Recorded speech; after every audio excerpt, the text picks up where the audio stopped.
Welcome to mega nine. నేను మీ journalist ఎలిమిని. రాష్ట్ర వ్యాప్తంగా కూడాను వక్ఫ్ బోర్డుకి సవరణ సంబంధించి పెద్ద ఎత్తున ఉద్యమాలు జరుగుతున్నాయి. ఈరోజు సుప్రీంకోర్టులో వక్ఫ్ బోర్డు సవరణ బిల్లును కూడా ఆపేయాలని చెప్పి కూడాను కేంద్రానికి సుప్రీంకోర్టు ఆదేశాలు జారీ చేసింది. కొద్ది రోజుల పాటు ఆపి ఏదైతే ఒక అప్డేట్ దారి చేయాలి, దానికి సంబంధించి వివరాలు పొందుపరచాలని చెప్పి కూడాను కేంద్రానికి సుప్రీంకోర్టు అడగ జరిగింది. 5వ తేదీ వరకు కూడాను దీనికి సంబంధించి కేవిట్ కూడాను సుప్రీంకోర్టు చెప్పడం జరిగింది. కాబట్టి ప్రస్తుతం ఏదైతే విజయవాడలో ముస్లిం సంఘాలు అలాగే వైఎస్ఆర్సీపీ చెందిన మైనార్టీ పెద్దలందరూ కూడా కలిసి ఈరోజు వైఎస్ జగన్ గారికి కృతజ్ఞతలు తెలుపుతున్నారు. ప్రస్తుతం లబ్బిపేట మసీదు వద్ద నేనున్నా. సార్ చెప్పండి, ఏంటి ఈ విజయం?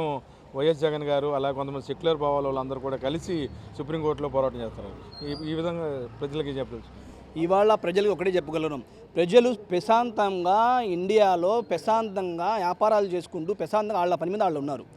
మేము ఏమైనా ఆలోచించాలంటే కేంద్ర ప్రభుత్వం ప్రజలకి ఏం ఉపాధి ఇవ్వాలి, ప్రజలకి ఏం పరిశ్రమలు తెప్పిద్దాం, ప్రజలకి ఉద్యోగులు లేనివాడికి ఉద్యోగం ఇప్పిద్దాం, అన్నం పెడదాం అని ఆలోచించాలి. కానీ ఇలా మత కులాలకి చుచ్చు పెట్టే పని, మత కులాల్లో చొచ్చు పెట్టి సలిమంట వేసుకొని దానికి వేడి చేసుకుందామని చూసుకునే పరిస్థితి ఇవాళ ఈ యొక్క ఇండియా గవర్నమెంట్కి కానివ్వండి, ఈ యొక్క బీజేపీకి మతతత్వం పార్టీకి కానివ్వండి ఉందని ఈ సందర్భంగా మేము తెలియజేస్తున్నాం. అసలు రాజకీయం అంటే రాజకీయంగా చేయాలి. ఈ రాజకీయం కాదు, ఇది మతాలు పెట్టే చుచ్చు. అంటే కులం వేరు, మీ మతం వేరు, మా మతం వేరు. ఎందుకు హాయిగా అందరూ బతుకుతున్నాం ఇక్కడ. మీకు ఎంత హక్కు ఉందో మాకు అంతే హక్కు ఉంది. ఈ హక్కు ద్వారా ఏదైతే రాజ్యాంగం బాబాసాహెబ్ అంబేద్కర్ గారు కల్పించిన రాజ్యాంగం ఏదుందో దాని ప్రకారంగా ఈ రాష్ట్రం కానీ ఈ ఇండియా కానీ అంతా నడుస్తుంది. దీని ప్రకారం వెళ్ళాలి. అందుకోసం మిమ్మల్ని వాళ్ళ ఏదైతే పిటిషన్లు తీసుకొని ముట్టుకాయలు వేసారో అలాగే రానున్న కాలంలో మరీ ముట్టుకాయలు వేసి ఈ బిల్లును రద్దు చేస్తారని కూడా ఈ సందర్భంగా జగన్ గారికి మీరు ఏం చెప్పాలి? వైఎస్ జగన్మోహన్ రెడ్డి గారికి మేము ఎప్పుడు రుణపడి ఉన్నామండి.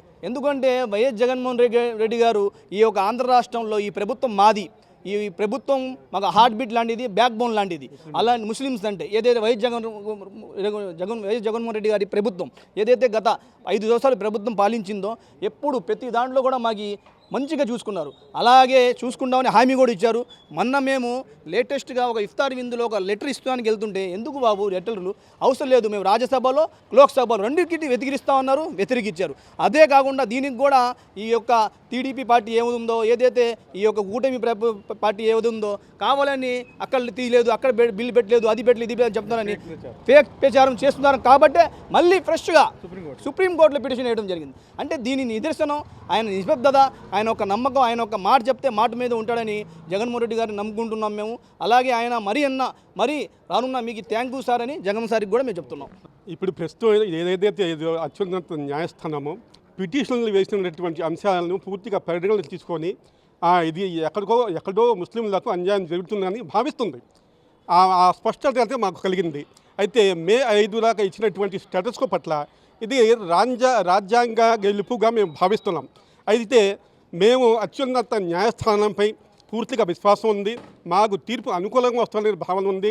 అదేవిధంగా మాకు తీర్పు వచ్చేదాకా ఈ విషయంలో మాకు న్యాయం జరిగేదాకా మా పోరాటం అనేది నిత్యం కొనసాగుతూనే ఉంటుందని ఈ సందర్భంగా తెలియజేస్తున్నాను. చెప్పండి, ఏం చెప్పాలనుకున్నారు జగన్ గారికి ముస్లిం తరఫున? జగన్ గారికి థ్యాంక్స్. మాజీ సీఎం గారు ఏదైతే మైనార్టీ పక్ష పార్టీ ఉందో అది వైఎస్ఆర్ పార్టీ. నిజంగా చెప్పాలంటే రాజశేఖర రెడ్డి గారు 4% రిజర్వేషన్ ముస్లిం పట్ల ఎలాగిచ్చారో జగన్మోహన్ రెడ్డి గారు కూడా స్టార్టింగ్ నుంచి అదే స్టాండింగ్ మీద ఉన్నారు. నిజంగా హ్యాట్సప్ జగన్ గారు. థ్యాంక్ యూ జగన్ గారు.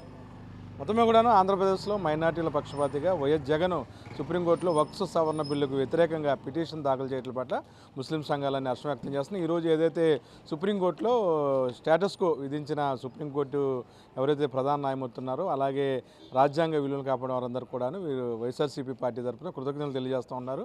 విజయవాడ లబ్బిపేటలో ఈరోజు ఒక విధంగా సంబరాలు నిర్వహించారు వైఎస్ఆర్సీపీ చెందిన పార్టీ శ్రేణులు. వీడియో జర్నలిస్ట్ ఆసిఫ్తో కలిసి మెగా నైన్ కోసం అలీం.